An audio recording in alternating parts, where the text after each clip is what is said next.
Hey there, I'm Macauley Peterson, editor-in-chief of ChessBase News, and guest hosting the podcast this week while Ben imparts chess knowledge to the next generation. Continuing from the last episode and our dive into chess politics, my guest in this show is International Master Malcolm Pein, who is a candidate for Deputy President of FIDE on the ticket of the current incumbent Deputy President, Georgios Makropoulos. Just a quick note before we jump to the interview in the interest of transparency. I worked for Malcolm's UK charity Chess in Schools and Communities as the producer of the London Chess Classic commentary webcast from 2010 until 2014. And Malcolm's also the owner of ChessBase USA, which is a distributor of ChessBase products. Speaking of which, if you're interested in anything ChessBase and also want to support Ben's Perpetual Chess podcast, you can use the special referrer link at perpetualchesspod.com/chessbase to place your order. We'll also have that linked in the show notes for this episode. Thanks for listening, and on to the show.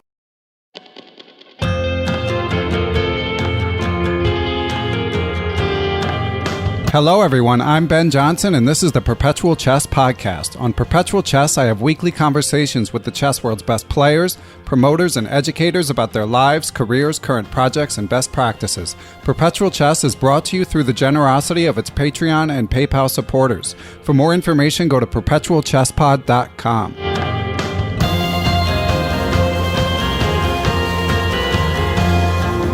Welcome back to Perpetual Chess. I'm joined by English International Master Malcolm Pein. Malcolm is the chief executive of the UK charity Chess in Schools and Communities, which he founded in 2009, and forms the basis of the annual London Chess Classic, a member of the Grand Chess Tour. Malcolm, thanks for speaking to me. It's great to be here, Macauley. I think I'm going to have to become a fan of the podcast now. We're in a somewhat nondescript meeting room in the Leuven City Hall. Could I just interrupt you there? I mean, you say nondescript, it would be a perfect interrogation room, wouldn't it? I mean, looking around, we've got blank walls. Except we've got a window and there's no harsh light coming out overhead. But, good. There's a window. I hadn't spotted that. It's behind me. But the walls are bare, and we don't have one of those mirrors that you could be. How do you know? The one-way glass. Well, unless that would be a one-way blackboard, maybe, or whiteboard. But anyway, it's slightly more echoey than I would like in an ideal situation. But with that out of the way, we are in Leuven, and we do have most of the best chess players in the world playing blitz one floor below, which is very exciting.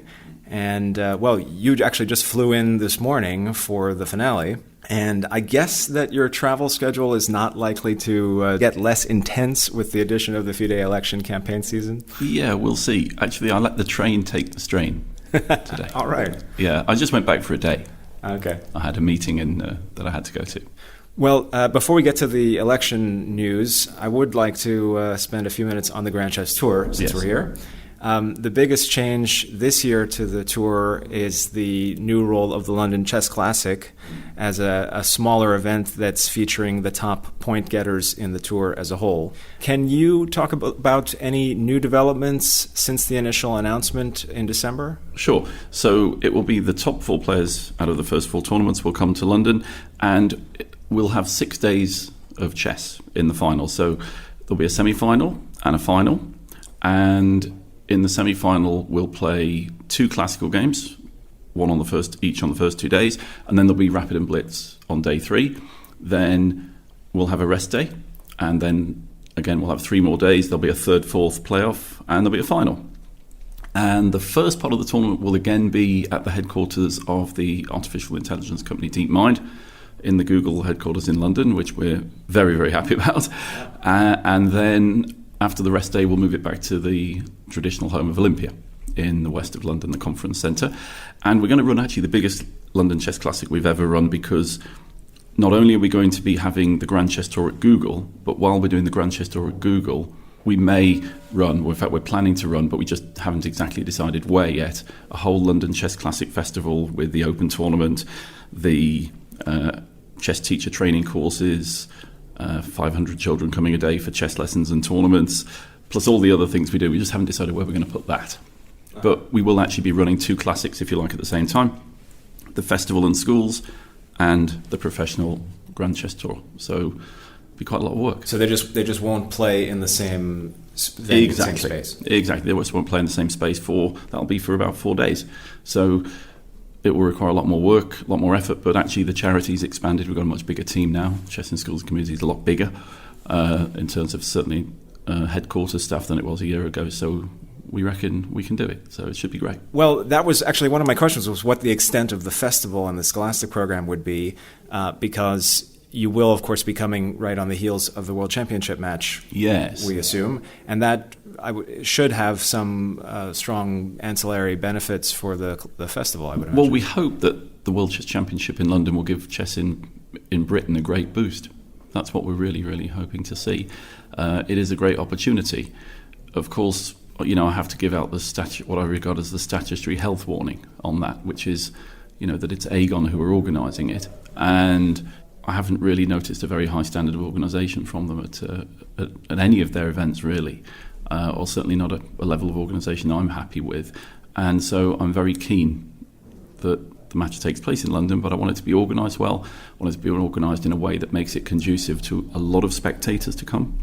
I want it conducive to getting very, very high media coverage. We obviously want to get politicians involved because we need to raise the status of chess in the UK. That's our longer term ambition, and having a World Championship match in London is really a great opportunity to do that. Having said that, maybe when we come on later to the part of the discussion about the FIDE elections, I'll have to mention that there may be some issues with the match being in London, but we're working very hard to ensure that it is. Because the English Chess Federation and virtually every English chess player just sees it as a fantastic opportunity. Although I would emphasise that in 2000, when Kasparov played Kramnik, when Vlad beat Gary, actually that match was organised horribly. Very few people went to it, and it made absolutely zero impact on chess in Britain. Mm-hmm. And so we must be careful not to fall into any of the traps that the organisers of that match fell into. Of course, I wasn't involved in it. I resigned from the organisation of that match some while before, when I realised that it wasn't going in a direction that I liked. So we'll have to see how it goes. But potentially it's a fantastic opportunity for English-British chess. But you just don't want to set expectations too high. Well, we've seen what happened at Berlin. I wasn't at New York, but I got multiple bad reports as well. Certain things about New York I think were quite good, actually.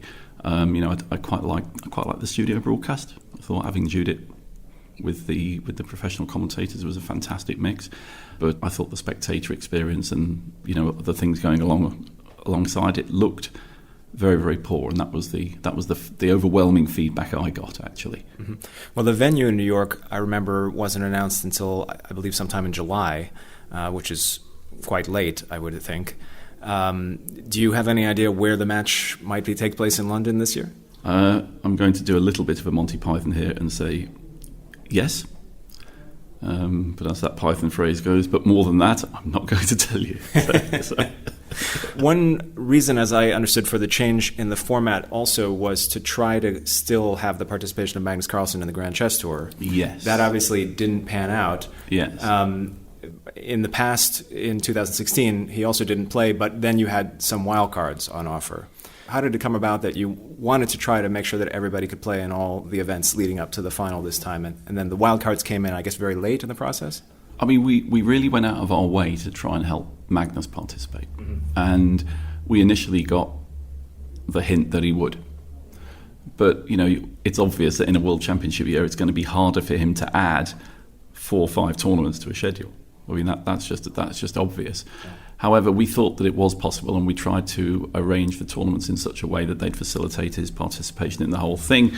That even meant sort of potentially moving the Classic a little bit later if required, all sorts of things like that. And also, by limiting the amount of classical chess in the Classic, we thought that would make it a lot easier for Magnus. If there are only 4 classical games, mm-hmm. Then that wouldn't be too much of a strain, even 2 weeks, 2 weeks after a match.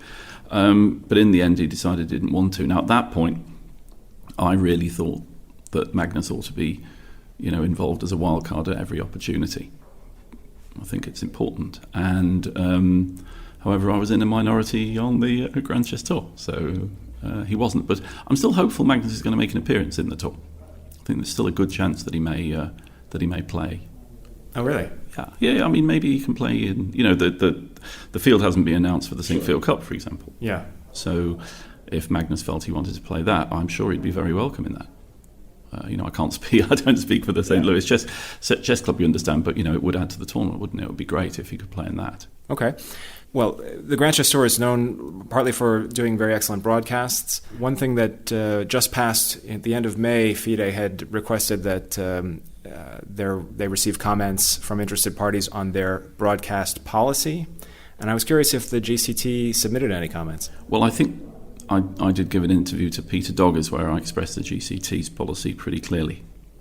This was at the first Paris tournament at the Maison de la Chimie. That would be 2 years ago. 2 years ago. Yeah. Okay. And what I would say about the FIDE broadcast policy is, first of all, it's not a policy. It was just rather stupidly put out on the website with the word policy. And I'm totally against it. It's ridiculous. Passionately against it. Have been, actually, forever. In fact, in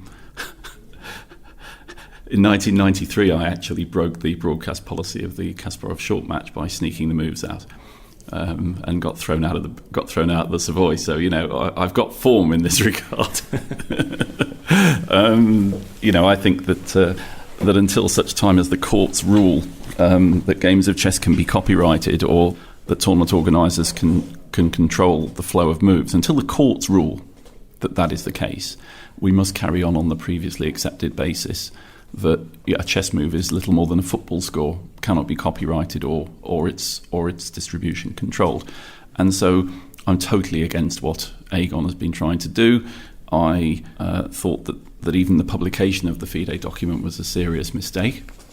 And there's absolutely no way that policy can A, be implemented and B, enforced, actually.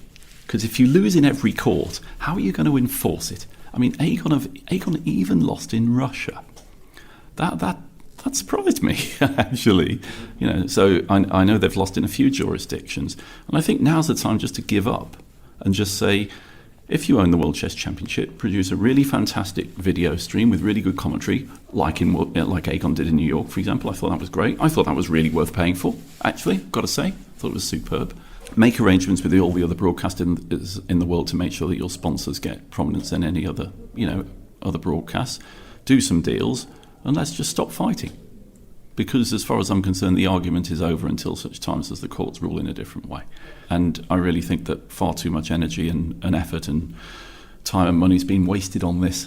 And the other thing is, that the online chess providers, that's to say, for example, ChessBase, Play Chess, Chess.com, ICC, Lichess, Chess24, all these providers, they form an integral part of the chess world. Every single serious chess player and very, very many millions of casual players use these websites, and they help propagate chess. They help develop chess. They're probably the biggest driving force for the expansion of chess. So what the hell is the governing body of chess doing, trying to pick a fight with them? Should be working with them. And sorry, I've gone slightly into election mode, and you haven't asked me about the FIDE elections yet. But that's my view on it. My view on it, if the GCT was even going to be bothered to reply to that policy, I think possibly some kind of Federal Express parcel to the FIDE offices containing a box of matches. Well, that's pretty clear. Yeah, very clear, and it will remain clear. By the way, not everyone in FIDE agrees with me, but I'm not changing my view on that. I thought it was interesting that there were divergent approaches taken by Norway Chess. This year, they restricted the PGN availability and even kept their YouTube live stream, which was free, unlisted on YouTube, so that presumably so that you would try to find it first on NorwayChess.com. Mm-hmm. And my impression was that if they could have limited it entirely to NorwayChess.com without having to incur some expenses related to that, they would have. I don't actually know that, I'm speculating, but the GCT really has actively promoted the PGN access and also the webcast, and encouraging the embedding and sharing with cooperating websites. Yeah. But this wasn't, as far as I recall, an issue in Norway's chesses leaving the GCT 2 years ago. No, Norway Chess leaving the GCT was simply that they just didn't like the direction we were going in. They wanted to go in a slightly different direction, particularly with regards to their own tournament. So there just wasn't a conversion of objectives. Mm-hmm. So, it's just one of those things where you shake hands and say good luck to you and good luck to you. Yeah. Well, to connect this with the FIDE election, does your joining the Makropoulos team in any way imply a connection between the Grand Chess Tour and FIDE going forward? No, absolutely not. I mean, if you mean electorally, absolutely not. If you mean cooperatively, then yes. I mean, I think my view on the current World Championship cycle is that the Grand Prix, for example, just weren't a success, and I just can't really see that they have a place in future cycles unless a white knight comes out of the woods and says, here's a huge amount of money to run them properly, actually, with significant prize funds. And I wouldn't be against, actually, the Grand Chess Tour providing at least one spot in the candidates. It's an elite series of events. It's a real tough test, and I wouldn't be against that at all. Actually, it seems. You see, I always thought when I agreed to get involved in the Grand Chess Tour, when I agreed that the London Chess Classic should get involved in the Grand Chess Tour, the way I saw the Grand Chess Tour was, if you like, the same way as you see the Premier League in English football, soccer for the Americans. And I mean, I know most Americans can watch the Premier League now, and what's important about the Premier League is that it set new standards in how to organise and how to broadcast and how to package tournaments. And because it was so successful in that, all the best players wanted to take part in it. It became the competition that actually pretty much dominates actually the host football association in the UK. If the Premier League wants something, the Football Association of England can't really argue with them. I mean, of course, they can try, but in general, the wishes of the Premier League predominate because it's become the premier the soccer football tournament in England. And I always thought that perhaps what the Grand Chess Tour should do is to try to become the premier chess tournament, in the world, and show people how it should be done. And I'd say that to an extent we've managed that. I think we still need to make another quantum leap, but I think that the Grand Chess Tour certainly has acquired sufficient status, not necessarily to merit, but to be able to justify its inclusion in part of the World Chess Championship cycle. I mean, certainly our tournaments are a heck of a lot more interesting, exciting, better packaged, better broadcast, and more sought after than than those Grand Prix tournaments. Yeah, especially this past year, where it was obviously that they were cutting costs. Yeah, they were particularly bad this year. Yeah. Now, there was an interesting op-ed by Jan Ludwig Hammer that involved the Grand Prix, advocating for the use of more KOs. And, the final is a kind of a mini KO. So I was curious about your thoughts on that. Well, if you had a chance to read it. If not, the basic premise was just that knockout tournaments are very exciting to watch, and so why not have more of them? You see, the thing is, we already have the World Cup, which is a fantastic knockout tournament. And so if we didn't manage to organise an agreement between the Grand Chess Tour and FIDE over the Grand Chess Tour maybe providing a candidate or even two, I'd be very happy for the World Cup to have 4, because the World Cup's very, very democratic. And I think that has a lot to be said for it. I think Magnus is also quite a fan of knockouts as well, by the way. And so I'd be perfectly happy for the World Cup to have either 4 places, or perhaps to have 2 World Cups, something like that. Because I don't disagree with you, John Ludwig, on that. They are incredibly exciting. You always get a winner. Oh gosh. I've got to speak because I also write a chess column 365 days a year in the Daily Telegraph. Yeah. And possibly 365, really? Yeah, I do 365. I've been doing it for 30 odd years. And I think I'm up to about 10,000 columns. I have to do this research because if I do a 10,000th one, we'll have a bit of fun with it. I've got to say that probably the biggest pain last year was actually trying to figure out the Grand Prix scores and who could win and what would happen, and if he gets this or if that's a draw. It was just ridiculous. It's so bad presentationally, that it really made me suffer. Whereas a knockout, it's real easy, folks. One of them's going to win, right? So I do have sympathy for John Ludwig's view there, actually. Okay. Well, your interest in running for the deputy president spot on the Makro team was largely predicated on the need to end the era of Kirsan and Lumshinov. Yeah. This has also been one of the main reasons for Nigel Short running as well. Mm-hmm. How does the dynamic of the FIDE presidential race change with the addition of Arkady Dvorkovich to the race? Okay, I think we should be more specific. We have the addition of Arkady Dvorkovich to the race, but I think that also means that Kirsan is almost certainly out. Right. So we haven't had a confirmation of that, but let's have the conversation on the basis that he's gone. I agree. Yeah. One of the more unpleasant aspects of Curzan's tenure, and there are very many, was what I'd regard as a Russian domination of FIDE. Now, I'm not anti-Russian. Russia is a great chess nation with great chess players, great chess tournaments, great chess tradition, and it ought to play a full and prominent part in world chess. But it's I don't want it to dominate the governing body, and my fear is that if Arkady Dvorkovich is elected president, Russia will continue to dominate the World Chess Federation. And we've seen what's happened in practice with Leuven being in charge. The organization's managed to lose its bank account.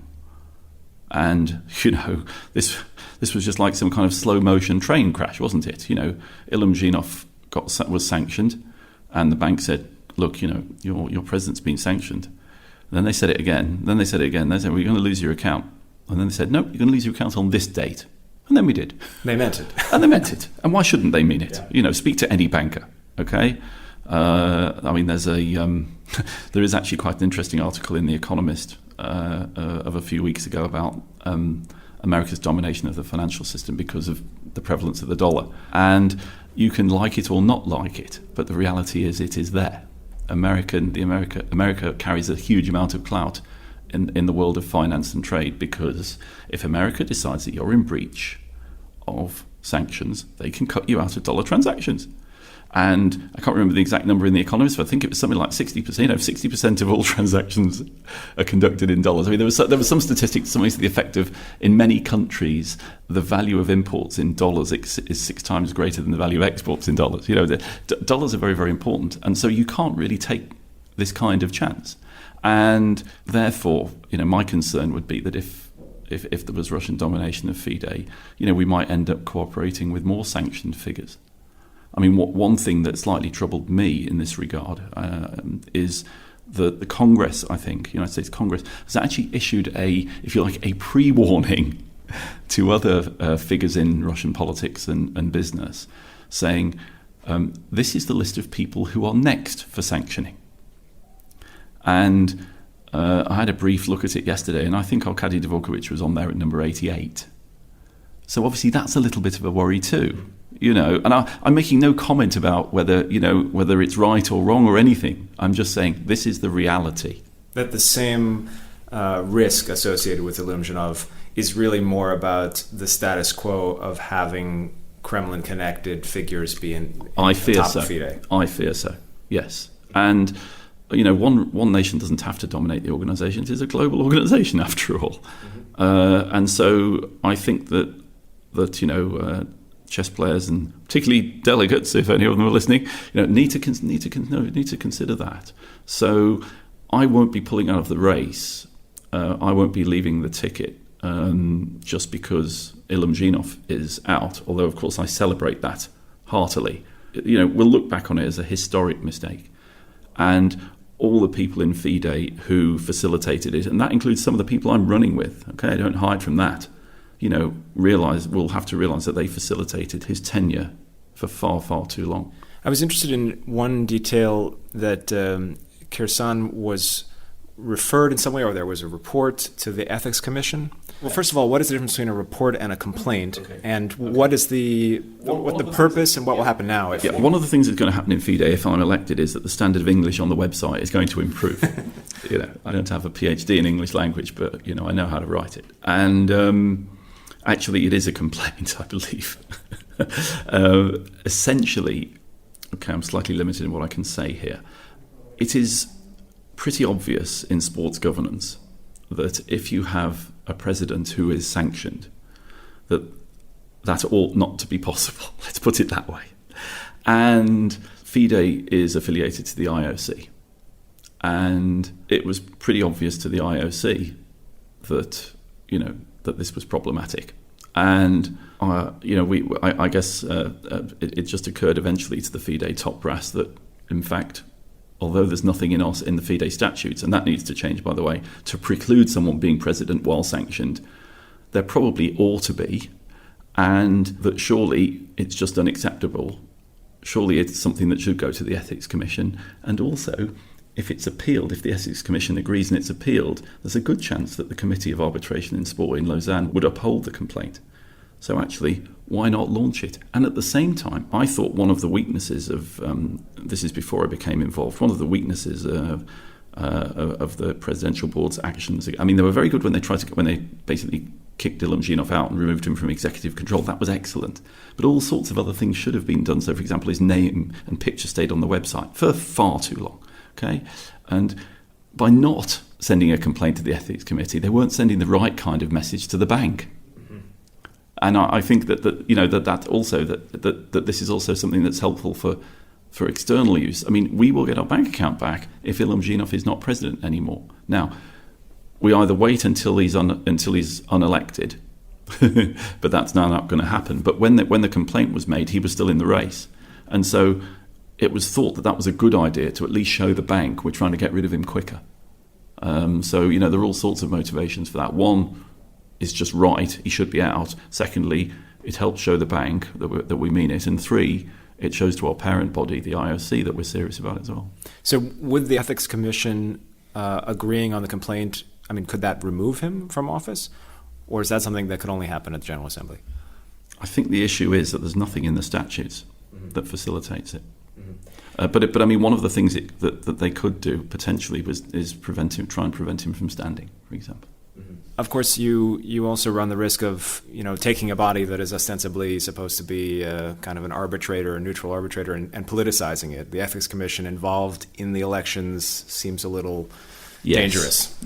You are on dangerous ground, but there are other very compelling reasons to take that course of action as well. But I agree, in general, you don't want the Ethics Commission taking a position, shall we say. And being able to meaningfully interfere. Yeah. Although, of course, I think Garry Kasparov and Ignatius Leung could claim, for example, that when they were kicked out for...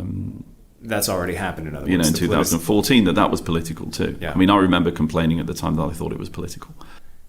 Well, I mean, the actual commissioners are appointed by the presidential board, or they're not. I mean, they're not elected in some kind of. Unfortunately, I mean, you're essentially reliant on the honesty and integrity of those people. Yeah. Okay, that's what Okay. I was speaking to someone sort of along the ethics theme about the election recently, who said that in his view, Nigel would make a bad president because he wouldn't pay off delegates from small federations. So I guess the implication is that he wouldn't be able to govern the organization in a sense. But it was very depressing to me. I'm going to stop you right there. I mean, the one thing that has to stop is the end of money politics, right? I mean, is that really a prerequisite to win, was my thought. Well, no. If it's a prerequisite to win, then let's just give up. Let's just give up. I wouldn't be interested. If I thought that was a prerequisite to win, I wouldn't be taking part. Simple. It isn't a prerequisite to win this time, put it that way. I mean, I have concerns about the nature of the campaign now that the Russian government is so obviously behind it. I obviously have concerns about that. But as far as our ticket's concerned, no, it's not a prerequisite to win. And delegates will not be receiving any money. And all my fellow members of the ticket know that if I hear of any impropriety in that regard, it'll go straight up on Twitter, it'll go straight to my lawyers, it will be publicised. Simple. We need to set much higher standards of governance. I mean, there's been a lot of hypocritical rubbish from Nigel Short about this, about the Angolan chap who left our ticket. And I just want to set the record straight on that. I certainly admit that for some reason I didn't find the historical allegations against him from 2010 when I looked into all my fellow members of the ticket. Don't know why. Got to say, when I tried 3 or 4 times, I found it. But as soon as I'd read them, understood them, established that they hadn't been answered, at least publicly, I told my fellow members of the ticket, it's very simple.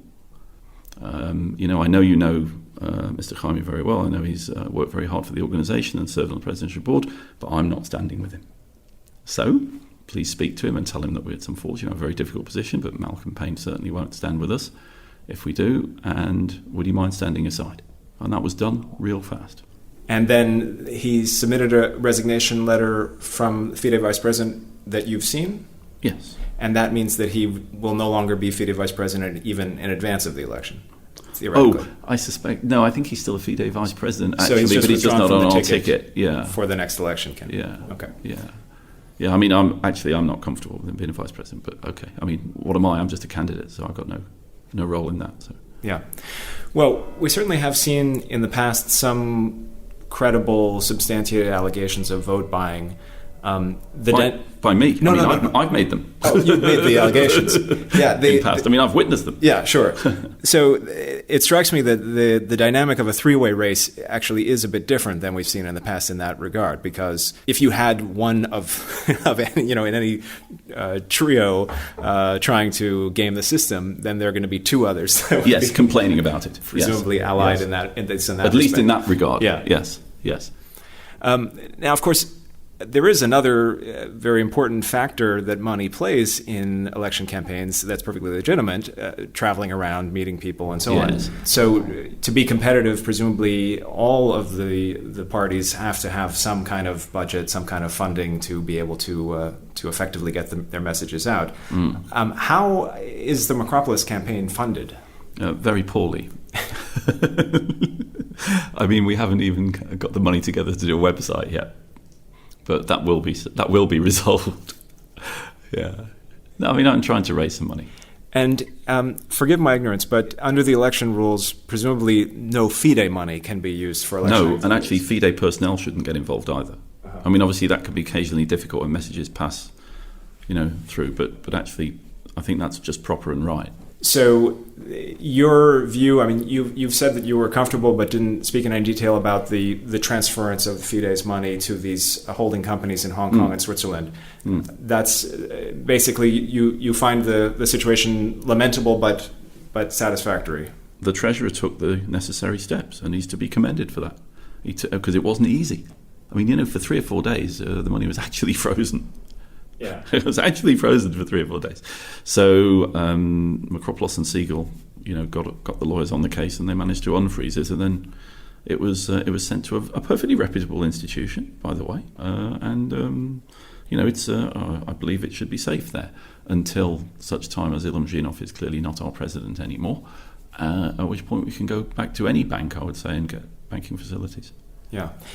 Is there any mechanism to ensure that those funds can't be used for election-related expenses? It's a good question. I'd say that the Verification Commission, of course, would notice. And one of the things I'd like to institute would be more real-time access by the Verification Commission. So I don't think it's really good just to have 1 or 2 meetings a year. It just seems to me that if you're going to have proper oversight, that oversight ought to be in real time. Yeah, because there's often a very long time lag before we see the audited records. Exactly. So, it seems to me that's one area that could really be improved, actually. What about FIDE activities that are substantively useful, like trainer seminars, arbiter seminars, but that occur globally and sometimes have been argued that are in some ways related to election campaigning? Genuinely, I don't know anything about that. I see on the FIDE website that a lot of the time there are all sorts of training seminars taking place in various parts of the world. I mean, it's clear, isn't it, that if you want the Federation to be your friend, you will support them. And one of the proposals I have, which you'll see on our website when it comes out, is actually clearly defined levels of support for federations. And I don't see really that one federation should get more than another, if you like, if they're all really, really, really, really poor countries. But at the same time, you've got to bear in mind as well that chess administration suffers from a shortage of people willing to do it. Mm-hmm. And very often training seminars, I'd say it's not necessarily a political decision. It's the same with training seminars, simuls, tournaments, anything. They take place in the places where there are people with the sufficient enthusiasm and drive and energy to actually organise them. So yes, to an extent that these could be, these could be used, but I don't think that's particularly significant or too much to be worried about. I mean, the thing that we really just want to stamp out is making sure that nobody's paid to vote in a particular way. Yeah. A training seminar here or there doesn't really bother me too much. Shouldn't be a substantial influence on that. Okay. What's your view on the use of proxies? That's to explain. It should be limited. Yeah. I mean, if you don't appear in person, a proxy vote is where you give your vote to someone else to cast for you. I mean, clearly it should be limited. I'd say probably to 1 per delegate, something like that. I mean, there are always cases where somebody's taken ill just before, or can't come for whatever reason. So I think what we do have, this is the first election I've been involved in as a candidate, so I'm still learning the ropes, if you like, but there is a deadline for people to be named as the people who are going to cast the vote. And at that point, there ought to be very limited ways for that person's name to be changed, because that's a classic case of abuse, for example. If somebody then can't turn up, they should be able to give their proxy to someone. It's just I think that it ought to be limited to one per delegate. That's how I'd probably see it. Okay. Well, you mentioned not having a website. I've noticed already that a lot of the election banter has been taking place on Twitter, and even Makropoulos himself joined recently. Yes, shock horror. Macro joins Twitter. This could be the first campaign that is waged primarily via Twitter, it seems to me. Yes, it could be. We'll have to see. I mean, I think that one of the things that when Arkady Dvorkovich threw his fur hat into the ring, one of the things that occurred to me was that, of course, that Nigel Short is using Twitter quite a lot, and he is in a sense attempting to be a disruptor, and that in many ways he's almost taking a few leaves out of Donald Trump's book. And it just occurred to me, of course, that he has another thing in common with Trump, which is that he's going to be helping Russia, because essentially all Nigel is doing is taking votes away from the front runner, which is Makropoulos and my ticket, and actually just giving Arkady Dvorkovich or anyone from Russia, whoever it's selected by the RCF on June the 26th, a better chance of winning. I think Nigel's getting a little bit too Trumpian. You're not swayed by his contention that the dynamics of a three-party race are not as straightforward as the Russia or anti-Russia vote being split? No, I'm not. I just see him as giving Dvorkovich a better chance, actually. Particularly because once Nigel's been eliminated in the first ballot, I mean, as Nigel himself said, the second ballot can be unpredictable. It's just that the second ballot isn't going to include him, and it's the unpredictability of it obviously is a slight concern, because I know that from my point of view, well, I mean, it's just clear that if Nigel's supporters and our supporters are combined, we ought to win easily in the first ballot, and obviously that would be my preferred outcome.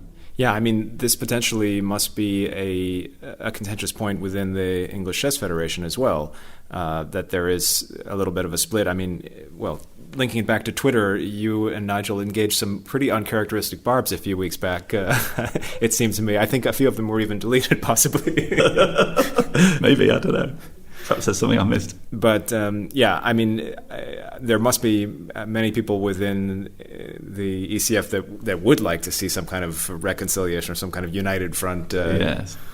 But it doesn't seem like. I mean, it would be nice, because Nigel and I agree on a huge amount. I think, as I've said publicly, we agree on a lot of the problems in FIDE, and we've actually fought on 3 election campaigns together. Mm-hmm. Obviously he was more involved than I was, because he was a much more prominent person in those days. Although nowadays I'd argue I'm at least as prominent as him because of all the work I've done in the Grand Chess Tour and with the charity and everything else. But unfortunately, I just as for the reasons I've made very, very clear, I don't see Nigel as a great leadership candidate. I mean, he's deficient in many, many respects. It's just that he and I agree on an awful lot, so it's a shame that we can't work together. But I just don't think it's going to happen.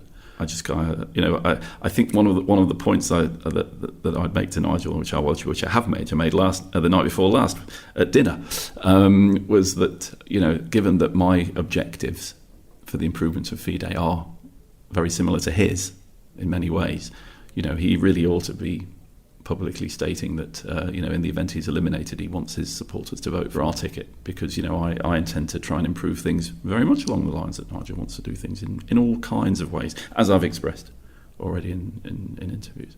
Mm-hmm.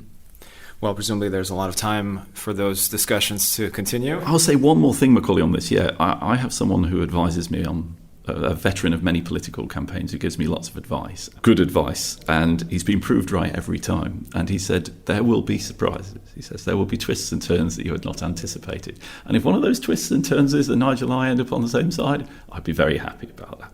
All right. Well, Thank you very much. I know you probably have a zillion things to do. I hear Garry Kasparov is around, although I haven't seen him yet. Yeah, I can't feel the vibe, but I usually can when he's in the building. So I suspect he might be back at the hotel. I don't know. All right. Well, best of luck to you, and thanks again very much for coming on the podcast. No, thank you, Macaulay.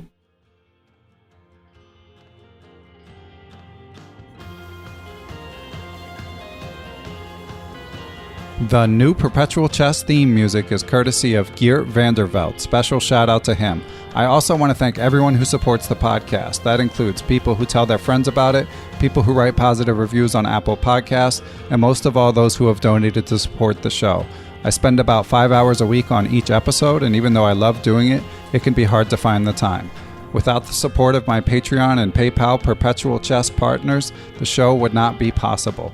They are Adam Ralph, Adam Vrancoulge, Adrian Gutierrez, Andres Krizdewa, I hope I did okay there, Andres, on your name, Alex Pejas, Chris Wainscott, Chad Hilton, Chris Lott, Christopher Wood, Coach J's Chess Academy, Chris Flanagan, Daniel Naylor, Daniel Schaefer, Gary Andrews, Greg Shahadi, James Bonastia, Jason Dunbar, Jennifer Valens, Jeffrey Martello, John Fernandez, Jen Shahadi, Jens Green, Jerry Wells, John Thompson, Johnny McMenamin, Kelly Palmer, Krishna Gopala Krishnan, Lorraine Dore, Matthew Passy, Macaulay Peterson, Matthew Tedesco, Pascal Charbonneau, Paul Sweeney, Peter Lux, Peter Merrifield, Randy Tempo, Ricky Grahalva, Rob Lazorchek, Robert Steiner, Tatyev Abrahamyan, Thomas Stanix, Thomas Tachenko, Tim Seymour, Timothy Ha, Todd Bryant, Tony Rotello, Victor Vrancoul, Zhao Cheng, and Zhivko Stoyanov. Thanks a lot, everyone. I'll be back next week with another great